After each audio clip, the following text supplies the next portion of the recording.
Hello everyone, welcome back to the law check. आज के इस वीडियो में हम बात करने वाले हैं प्रमोटर के बारे में, कंपनी लॉ के अंडर। और इस वीडियो के एंड तक आपको प्रमोटर का मीनिंग, रोल, ड्यूटीज़, राइट्स और लायबिलिटीज़ सब कुछ क्रिस्टल क्लियर हो जाएगा, जो एग्ज़ाम के लिए बहुत ज़्यादा इंपॉर्टेंट है। तो चलिए शुरू करते हैं। सबसे पहले समझते हैं प्रमोशन ऑफ अ कंपनी क्या होता है। प्रमोशन बेसिकली कंपनी बनाने का फर्स्ट स्टेज होता है, जो कंपनी के लीगली इनकॉर्पोरेट होने से पहले स्टार्ट हो जाता है। प्रमोशन का सिंपल मतलब है एक बिजनेस आइडिया सोचना और उसको कंपनी के फॉर्म में कन्वर्ट करने की प्लानिंग करना। जो सारे इनिशियल काम होते हैं, जैसे आइडिया बनाना, नाम सोचना, डॉक्यूमेंट्स तैयार करना, फाइनेंस अरेंज करना, ये सब प्रमोशन के अंदर आता है। कंपनी अपने आप एग्जिस्ट नहीं होने लगती, कोई ना कोई इंसान पहले इनिशिएटिव लेता है, इसी इंसान को हम प्रमोटर बोलते हैं। प्रमोशन कंपनी के फ्यूचर सक्सेस की फाउंडेशन होती है। बिना प्रमोशन के इनकॉर्पोरेशन पॉसिबल ही नहीं होती। प्रमोशन को एक लाइन में बोल सकते हैं, बिजनेस आइडिया को डिस्कवर करके उसको एक लीगली इनकॉर्पोरेटेड कंपनी में कन्वर्ट करने के सारे स्टेप्स लेना। तो अब प्रमोटर की डेफिनेशन समझने से पहले हम एक केस डिस्कस करते हैं। तो केस का नेम है टाइक्रॉस वर्सेस ग्रांट। इस केस ने प्रमोटर का लीगल मीनिंग क्लियर किया। इस केस में डिफेंडेंट ने कंपनी बनाने के लिए एक एक्टिव स्टेप्स लिए थे, जैसे प्रोस्पेक्टस तैयार करना, कैपिटल अरेंज करना, लोगों को इकट्ठा करना जो बिजनेस में इंटरेस्टेड थे। डिस्प्यूट ये था कि कौन प्रमोटर माना जाएगा।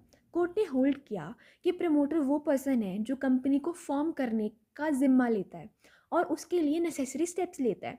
कोर्ट ने ये भी बोला कि प्रमोशन एक प्री इनकॉर्पोरेशन एक्टिविटी है, मतलब कंपनी बनाने से पहले ही शुरू हो जाती है। जो भी इंसान कंपनी के फॉर्मेशन में एक्टिव रोल प्ले करता है, चाहे उसका नाम कहीं लिखा हो या ना हो, उसे हम प्रमोटर बोलेंगे। तो यही सब सारी हमारी दोनों स्लाइड्स के अंदर केस लिखा हुआ है, आप इसे रीड कर लीजिए। अब हम बात करते हैं प्रमोटर्स के डेफिनेशन की। तो कंपनीज एक्ट 2013 के सेक्शन 2 क्लॉज 69 के अकॉर्डिंग प्रमोटर कौन होता है। प्रमोटर वो पर्सन है जिसका नाम प्रोस्पेक्टस या एनुअल रिटर्न में प्रमोटर के रूप में लिखा हुआ है, या जो कंपनी के अफेयर्स को डायरेक्टली या इनडायरेक्टली कंट्रोल करता है, चाहे शेयर होल्डर हो, डायरेक्टर हो या किसी और कैपेसिटी में, या जिसकी एडवाइस, डायरेक्शन या इंस्ट्रक्शन के अकॉर्डिंग बोर्ड ऑफ डायरेक्टर्स आमतौर पर एक्ट करते हैं। अब इसमें एक्सेप्शन है, जो लोग सिर्फ प्रोफेशनल कैपेसिटी में काम करते हैं, जैसे लॉयर्स हो गए, चार्टर्ड अकाउंटेंट्स हो गए, कंपनी सेक्रेटरीज हो गए, कंसल्टेंट्स हो गए, उन्हें प्रमोटर नहीं माना जाता जब तक वो सिर्फ अपना प्रोफेशनल काम ही कर रहे होते हैं। अब हम इसको थोड़ा जो भी डेफिनेशन दी हुई है उसको हम क्लियरली एक्सप्लेन करती हूँ मैं आपको कि क्या डेफिनेशन है। तो सबसे पहले आता है हमारे a person who has been named as a promoter in the prospectus और एनुअल रिटर्न। इसका मतलब क्या, अगर किसी भी पर्सन का नाम प्रोस्पेक्टस या एनुअल रिटर्न में प्रमोटर के रूप में मेंशन है, तो लॉ उसे प्रमोटर मान लेगा, चाहे वो डेली मैनेजमेंट में एक्टिव हो या ना हो। दूसरा पॉइंट बोलता है a person who has control over the affairs of the company directly और इनडायरेक्टली। अगर कोई पर्सन कंपनी के अफेयर्स को कंट्रोल करता है, चाहे डायरेक्टली करता है या फिर इनडायरेक्टली करता है, तो वो भी प्रमोटर है। अब कंट्रोल कैसे हो सकता है? ज़्यादा शेयर होल्ड करके, मैनेजमेंट राइट्स के थ्रू, अग्रीमेंट या इन्फ्लुएंस के थ्रू, डायरेक्टर को अपॉइंट या रिमूव करने की पावर से, मेजर पॉलिसी डिसीजन को इन्फ्लुएंस करने की पावर से। चाहे उसे ऑफिशियली प्रमोटर ना बोला जाए, अगर वो कंट्रोल एक्सरसाइज करता है तो लॉ उसे प्रमोटर ट्रीट करेगा। थर्ड पॉइंट बोलता है a person on whose advice, directions और instructions the board of director is accustomed to act. अगर बोर्ड ऑफ डायरेक्टर किसी पर्सन की एडवाइस या डायरेक्शन या इंस्ट्रक्शन पर एक्स्टम्ड टू एक्ट है, मतलब रेगुलरली उनकी बात मानते हैं, तो वो पर्सन प्रमोटर है। एक आध बार एडवाइस देने से प्रमोटर नहीं बन जाता, रेगुलर इन्फ्लुएंस होना ज़रूरी है। एक्स्टम्ड टू एक्ट का मतलब भी यही है कि रेगुलर इन्फ्लुएंस होना ज़रूरी है, मतलब जो हमारे बोर्ड ऑफ डायरेक्टर्स हैं वो कंसिस्टेंटली डिपेंडेंट होने चाहिए हमारे उस पर्सन के ऊपर जिसे हम प्रमोटर बोल रहे हैं। अब लॉ इसकी एक्सेप्शन भी प्रोवाइड करता है कि प्रोफेशनल्स आर नॉट प्रमोटर्स। अब चार्टर्ड अकाउंटेंट हो गए, लॉयर, कंपनी सेक्रेटरी, कंसल्टेंट अगर सिर्फ प्रोफेशनल काम कर रहे हैं तो वो प्रमोटर नहीं माने जाएंगे। लेकिन अगर वो अपने प्रोफेशनल रोल से आगे बढ़कर कंपनी के डिसीजंस को कंट्रोल करने लग जाते हैं, तो वो भी प्रमोटर बन सकते हैं। अब हम बात करते हैं कि प्रमोटर हो कौन कौन कौन हो सकता है। अब लॉ जनरली ये कहता है कि जो भी पर्सन कंपनी बनाने के स्टेप्स लेता है और लीगल डेफिनेशन फुलफिल करता है वो प्रमोटर हो सकता है। कोई स्पेसिफिक क्वालिफिकेशन लॉ के अंदर नहीं दी गई, पर कुछ कैटेगरीज ऑफ पर्सन्स हैं जो प्रमोटर बन सकते हैं। अब हम उन्हें डिस्कस करते हैं। सबसे पहले हम बात करते हैं इंडिविजुअल एज अ प्रमोटर। अब कोई भी नेचुरल पर्सन जैसे फाउंडर, एंटरप्रेन्योर, इन्वेस्टर जो आइडिया कंसीव करे और कंपनी इनकॉर्पोरेट करने के स्टेप्स ले वो प्रमोटर हो सकते हैं। नेक्स्ट आती है हमारी कंपनी एज अ प्रमोटर। अब एक एग्जिस्टिंग कंपनी भी दूसरी कंपनी को प्रमोट कर सकती है। मोस्टली ये तब होता है जब होल्डिंग कंपनी सब्सिडरी कंपनी बनाती है या फिर अपना बिजनेस एक्सपैंड करती है। Next is association of persons. तो एक ग्रुप ऑफ पर्सन मिलकर भी प्रमोटर बन सकते हैं, जैसे पार्टनरशिप फर्म वाले लोग मिलकर कंपनी फॉर्म करें या फिर दो या दो से ज़्यादा लोग इंडिविजुअल एक साथ आएँ और कंपनी को फॉर्म करें। Next is foreigners as promoters. अब फॉरेन इंडिविजुअल या फॉरेन कंपनी भी प्रमोटर बन सकती है, लेकिन उन्हें फेमा, एफडीआई की गाइडलाइंस और इंडियन लॉज को फॉलो करना पड़ता है। अब इस केस के अंदर नेशनैलिटी कोई भी बार नहीं है, मतलब नेशनैलिटी को नहीं देखा जाता, मतलब एक फॉरेनर भी प्रमोटर बन सकता है। अब बात करते हैं प्रोफेशनल्स की। जैसे हमने पहले भी पढ़ा, अगर सीए, लॉयर, सीएस सिर्फ प्रोफेशनल काम करें तो प्रमोटर नहीं माने जाएंगे, लेकिन अगर वो कंपनी के अफेयर्स कंट्रोल करने लगें या बोर्ड को रेगुलर डायरेक्शन दें तो वो भी प्रमोटर की कैटेगरी में आ सकते हैं। माइनर की बात करें तो माइनर प्रमोटर नहीं हो सकता क्योंकि वो कॉन्ट्रैक्ट के लिए कॉम्पिटेंट ही नहीं होता, तो इसलिए माइनर को प्रमोटर नहीं मान सकते। गवर्नमेंट एज अ प्रमोटर की बात करें, सेंट्रल या स्टेट गवर्नमेंट भी प्रमोटर हो सकते हैं, स्पेशली पब्लिक सेक्टर अंडरटेकिंग्स के केस में। अब एक individual, company, association of person और इवन गवर्नमेंट क्या बन सकते हैं, हमारे प्रमोटर बन सकते हैं, प्रोवाइडेड कि वो लीगल डेफिनेशन को फुलफिल करें। अब हम देखते हैं प्रमोटर का काम क्या क्या होता है, मतलब उसके फंक्शंस और रूल्स क्या क्या हैं। तो सबसे पहला आता है हमारा आइडिया जनरेशन।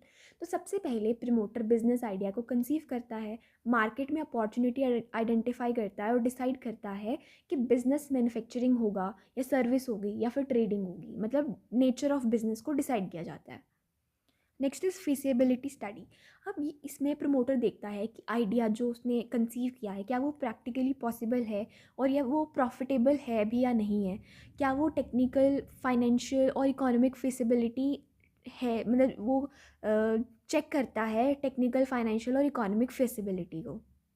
फिर वो डिसाइड करता है कि किस टाइप की कंपनी होगी, प्राइवेट कंपनी, पब्लिक कंपनी या फिर ओपीसी या फिर सेक्शन 8 की कंपनीज होंगी। ये सब प्रमोटर जो है वो डिसाइड करता है। और कंपनी का कैपिटल स्ट्रक्चर कैसा होगा ये भी डिसाइड करता है, मतलब उसके अंदर शेयर्स, इक्विटी शेयर्स होंगे या फिर प्रेफरेंस शेयर्स होंगे, एट्सेट्रा एट्सेट्रा, ये भी हमारा जो प्रमोटर है वो डिसाइड करता है।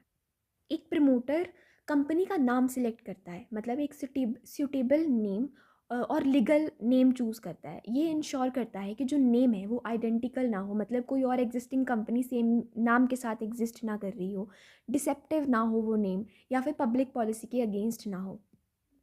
नेक्स्ट प्रमोटर का फंक्शन होता है डॉक्यूमेंट्स को प्रिपेयर करना। अब डॉक्यूमेंट्स कौन कौन से, एमओए हो गया, एओए हो गया और बाकी प्रिलिमिनरी डॉक्यूमेंट्स, ये हमारा प्रमोटर तैयार करवाता है।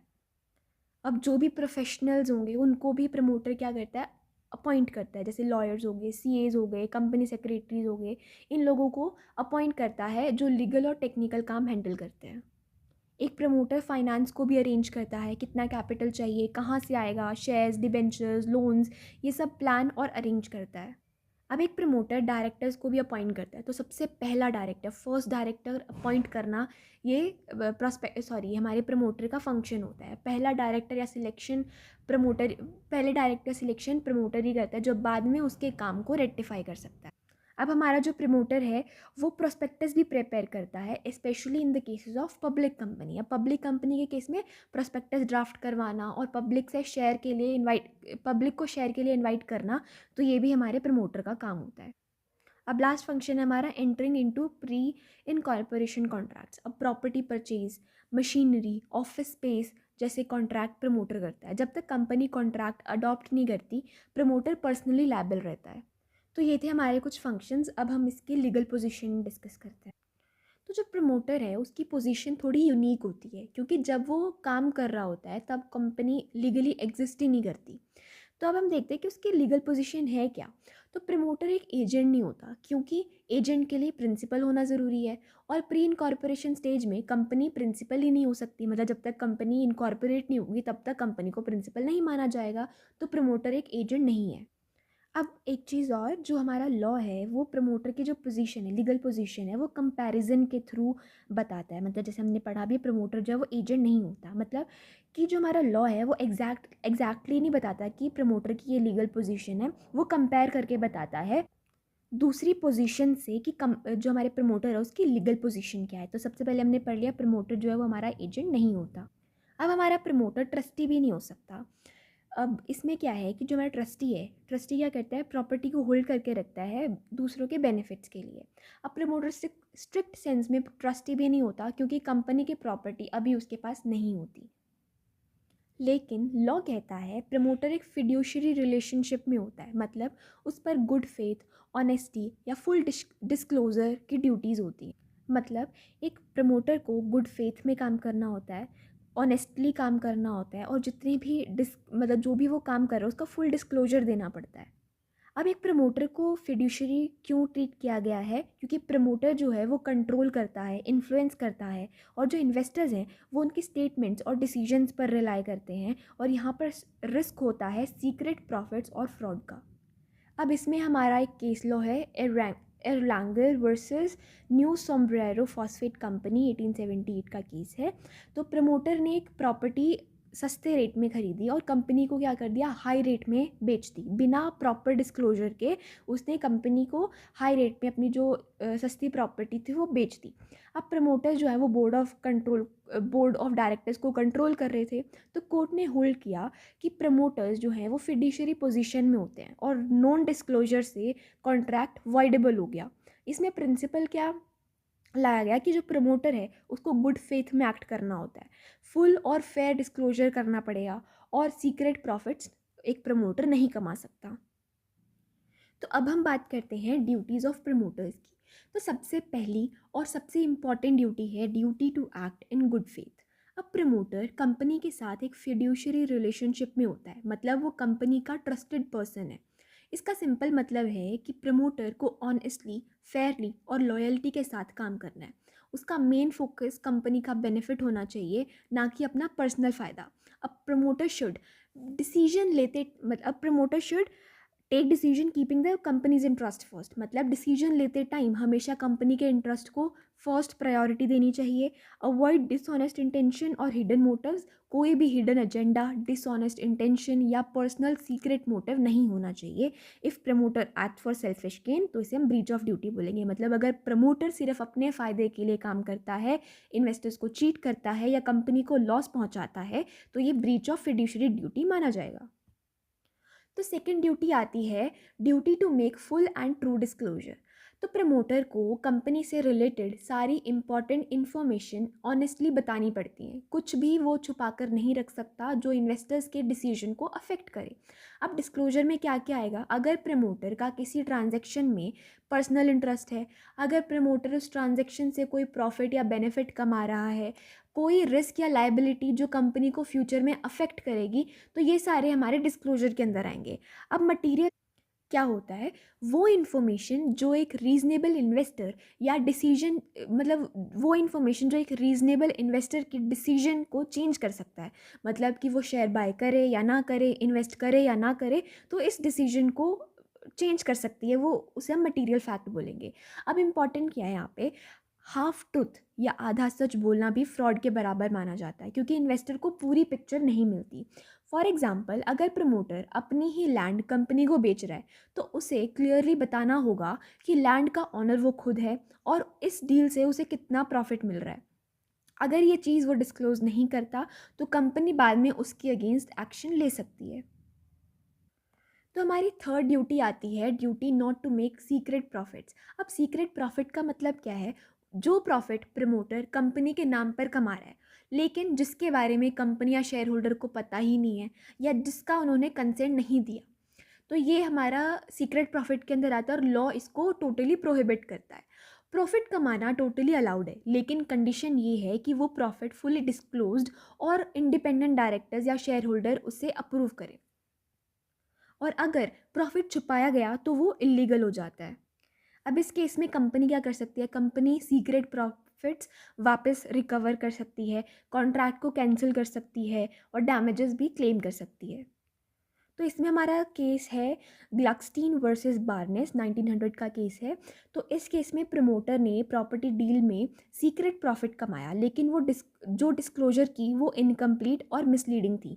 कोर्ट ने होल्ड किया कि प्रमोटर को अपने सीक्रेट प्रॉफिट कंपनी को वापस देने पड़ेंगे, और इवन इनडायरेक्ट या हिडन प्रॉफिट भी इलीगल है। सिर्फ फॉर्मल लाइन लिख देने से काम नहीं चलेगा, डिस्क्लोजर क्लियर, कंप्लीट और ऑनेस्ट होना चाहिए।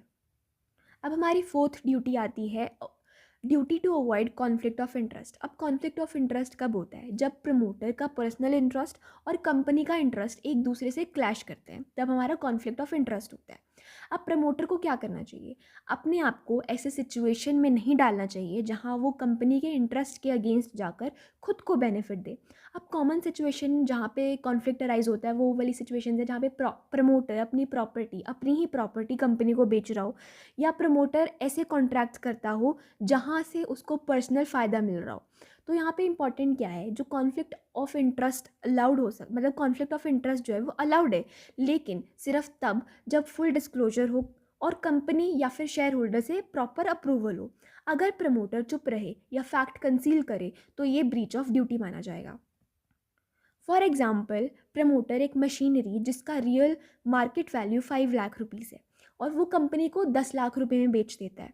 तो अगर ये फैक्ट कि वो ऑनर है और एक्स्ट्रा प्रॉफिट कमा रहा है वो डिस्क्लोज नहीं करता तो ये चीज़ इलीगल मानी जाएगी।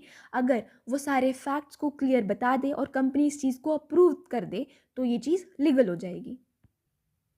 तो हमारी फिफ्थ ड्यूटी आती है duty not to misapply और डाइवर्ट फंड्स। अब जो पैसा कंपनी के नाम पर या पब्लिक से रेज हुआ है उसे सिर्फ कंपनी के स्टेटेड ऑब्जेक्ट्स के लिए ही यूज़ किया जाना चाहिए। प्रमोटर की ड्यूटी है कि वो इंश्योर करे कि जो पैसा है वो पर्सनल काम में या अनरिलेटेड पर्पस में यूज़ ना हो। प्रमोटर को ये इंश्योर करना होता है कि मनी पर्सनल यूज़ में डाइवर्ट ना हो और कंपनी के जो रिसोर्सेज हैं उनका भी मिसयूज़ ना हो। अगर मिसयूज़ होगा फंड्स का तो इसे हम फ्रॉड मानेंगे। फॉर एग्जांपल, प्रॉस्पेक्टस में लिखा है कि फंड्स फैक्ट्री बनाने के लिए यूज़ होंगे, लेकिन प्रमोटर उस पैसे से अपने पर्सनल लग्जरी खरीद लेता है, तो ये क्लियर फ्रॉड है और उस पर लाइबिलिटी आ सकती है। अब लास्ट और सिक्स्थ ड्यूटी है duty to hand over secret benefits after incorporation. इसका मतलब ये है, अगर प्रमोटर ने कंपनी के प्रमोशन के दौरान कोई अनडिस्क्लोज्ड बेनिफिट या प्रॉफिट अर्न किया है तो कंपनी इनकॉर्पोरेट हो जाने के बाद भी कंपनी उससे वो बेनिफिट वापस मांग सकती है। अब यहाँ पे इंपॉर्टेंट क्या है कि इसका मतलब ये हुआ कि जो कंपनी है, कंपनी प्रमोटर के अगेंस्ट केस फाइल कर सकती है इवन आफ्टर इनकॉर्पोरेशन, और लॉ ये इंश्योर करता है कि प्रमोटर की अकाउंटेबिलिटी सिर्फ प्री इनकॉर्पोरेशन तक लिमिटेड ना रहे बल्कि बाद में भी वो कंटिन्यू रहे। अब ये ड्यूटी इसलिए रखी गई है ताकि प्रमोटर ये ना सोचे कि कंपनी बन गई, अब मेरा काम ख़त्म और मैं जो भी प्रॉफिट कमा चुका हूँ वो सेफ़ है। ऐसा नहीं है, कंपनी बाद में भी उसको चैलेंज कर सकती है। तो ये थी हमारी कुछ ड्यूटीज़, और अगर अब इन ड्यूटीज़ को ब्रीच किया जाता है तो प्रमोटर की लाइबिलिटी अराइज होती है। तो नेक्स्ट स्लाइड में हम लाइबिलिटीज़ को पढ़ते हैं। अब प्रमोटर कंपनी बनाने से पहले काम करते हैं, लेकिन लॉ उसको फिड्यूशरी पोजीशन में रखता है, इसलिए उनकी लाइबिलिटी भी बहुत स्ट्रिक्ट है। ये लाइबिलिटी कॉमन लॉ से भी आती है और कंपनीज एक्ट 2013 से भी आती है। तो सबसे फर्स्ट लाइबिलिटी है liability for secret profits.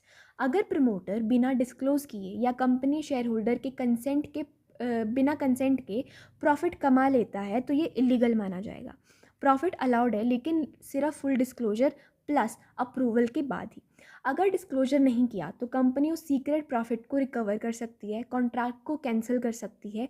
Even अगर कंपनी को एक्चुअल लॉस नहीं हुआ तब भी वो प्रॉफिट को वापस मांग सकती है। ये लायबिलिटी फिड्यूशरी ड्यूटी की ब्रीच होने की वजह से आती है। अब इसका मतलब ये है कि लॉस का होना ज़रूरी नहीं, सिर्फ नॉन डिस्क्लोजर इनफ है लायबिलिटी के लिए। Next is liability for non disclosure of material fact. अब इसमें प्रमोटर को, अब क्या होता है, प्रमोटर को कंपनी और इन्वेस्टर्स को सारे मटेरियल फैक्ट्स डिस्क्लोज करने पड़ते हैं। मटेरियल फैक्ट का मतलब वो फैक्ट्स जो इन्वेस्टमेंट डिसीजन को इन्फ्लुएंस करते हैं। अब पार्शियल डिस्क्लोजर, हाफ ट्रूथ या छुपाना, इसे हम मिसरिप्रेजेंटेशन बोलेंगे। अब इसके कॉन्सिक्वेंसेस क्या होते हैं कि प्रमोटर पर्सनली लायबल हो जाता है और कंपनी डैमेजेस क्लेम कर सकती है या कॉन्ट्रैक्ट को रिसाइन कर सकती है। प्रोस्पेक्टस, फॉर एग्जांपल प्रोस्पेक्टस में प्रोजेक्ट के रिस्क को छुपा दिया। अब इसमें क्या हुआ, इन्वेस्टर्स को लॉस हुआ, तो इस केस के अंदर प्रमोटर की लायबिलिटी अराइज हो जाएगी। थर्ड पॉइंट है civil liability for misstatement in prospectus. तो ये सेक्शन 35 के अंदर डिफाइंड है। अगर प्रोस्पेक्टस में फॉल्स या मिसलीडिंग स्टेटमेंट्स हैं तो प्रमोटर्स लायबल माने जाएंगे। कोई भी इन्वेस्टर जो लॉस सफ़र कर रहा है वो कॉम्पेंसेशन क्लेम कर सकता है। ये लायबिलिटी नेग्लिजेंस से भी आती है, सिर्फ इंटेंशनल फ्रॉड से नहीं। अब यहाँ पे इंपॉर्टेंट क्या है कि प्रमोटर जो है ये नहीं बोल सकता आई डिडंट नो बोलकर वो एस्केप नहीं कर सकता। ये लायबिलिटी सिविल लायबिलिटी है, मतलब आपको यहाँ पे पैसा या फिर कॉम्पेंसेशन देना पड़ेगा। ये याद रखना, सेक्शन 35 बात करता है civil liability for prospectus misstatement in prospect. अब फोर्थ लाइबिलिटी है criminal liability of for misstatement in prospectus. पिछले वाली हमने सिविल लाइबिलिटी पढ़ी, अब हम क्रिमिनल लाइबिलिटी पढ़ रहे हैं। ये हमारे सेक्शन 34 के अंदर डिफाइंड है, ये सिविल से बिल्कुल अलग है। अगर मिस स्टेटमेंट जो है वो नॉइंगली, मतलब नॉलेज है या फिर डेलिबरेटली किया गया है तो ये क्राइम बन जाता है। अब इसमें पनिशमेंट क्या मिलेगी, इम्प्रिजनमेंट प्लस फाइन या फिर दोनों। अब यहाँ पे इंटेंशन, डिसीव करने की इंटेंशन होना ज़रूरी है। अब ये कब अप्लाई होता है, जब प्रमोटर को ऑथराइज़ किया गया प्रोस्पेक्टस को इशू करने के लिए और उसने फॉल्स प्रोस्पेक्टस इशू किया, और या फिर पब्लिक इन्वेस्टर को फ्रॉड से प्रोटेक्ट, मतलब पब्लिक इन्वेस्टर्स को फ्रॉड से प्रोटेक्ट करने के लिए ये प्रोविज़न लाया गया। तो सेक्शन 34 हमारी बात करता है क्रिमिनल लायबिलिटी की, और सेक्शन 35 हमने जो पिछले वाला पढ़ा वो सिविल लायबिलिटी की बात करता है। क्रिमिनल लायबिलिटी में इंटेंशन होनी ज़रूरी है, और सिविल लायबिलिटी में सिर्फ नेग्लिजेंस भी करेंगे तो भी आपको कॉम्पेंसेशन पे करना पड़ेगा, और क्रिमिनल लायबिलिटी में आपकी इम्प्रिजनमेंट और फाइन आपको पे करना पड़ता है। अब हमारी फिफ्थ लायबिलिटी है लायबिलिटी फॉर फ्रॉड। ये सेक्शन 447 के अंदर डिफाइंड है। फ्रॉड में क्या क्या आता है, डिसेप्शन, धोखा देना, फैक्ट्स को कंसील करना या अपनी पोजीशन का अब्यूज़ करना। इसमें पनिशमेंट क्या है, सिवियर इम्प्रिजनमेंट और हेवी फाइन्स इम्पोज किए जा सकते हैं। अब फाइन कितना पे करना पड़ेगा, ये जितना अमाउंट उस फ्रॉड के अंदर इन्वॉल्व था वो उसके हिसाब से देखा जाता है। ये सबसे सीरियस लायबिलिटी मानी जाती है प्रमोटर्स के लिए। नेक्स्ट लाइबिलिटी आती है liability for pre incorporation contract.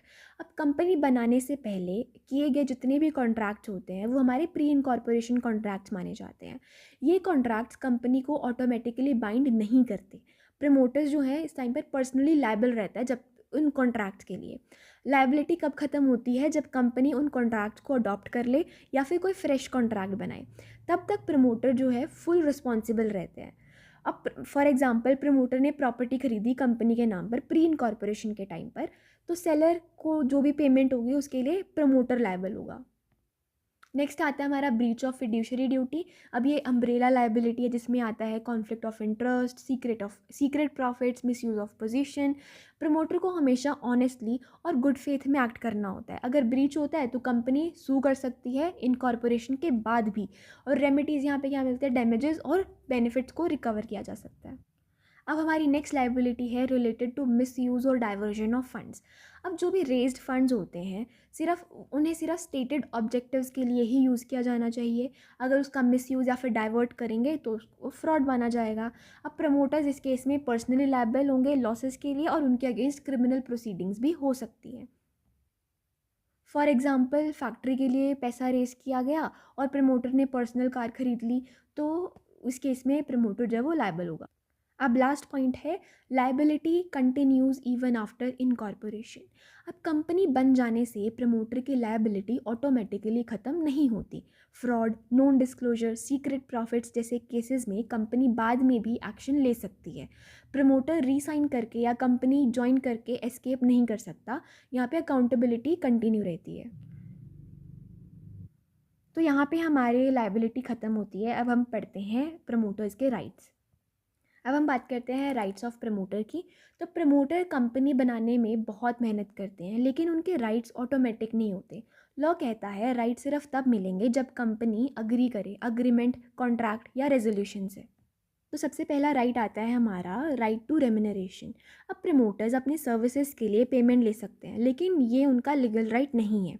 Payment मिलेगा सिर्फ जब जब कंपनी अग्री करे, रिटन कॉन्ट्रैक्ट से, आर्टिकल ऑफ एसोसिएशन में प्रोविज़न हो, या इनकॉर्पोरेशन के बाद रेजोल्यूशन पास हो।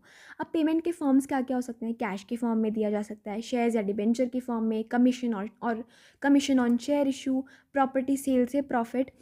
तो मतलब फुल डिस्क्लोजर के साथ अगर प्रॉपर्टी सेल करके कोई भी प्रॉफिट आ रहा है तो वो हमारे प्रमोटर को मिल सकता है।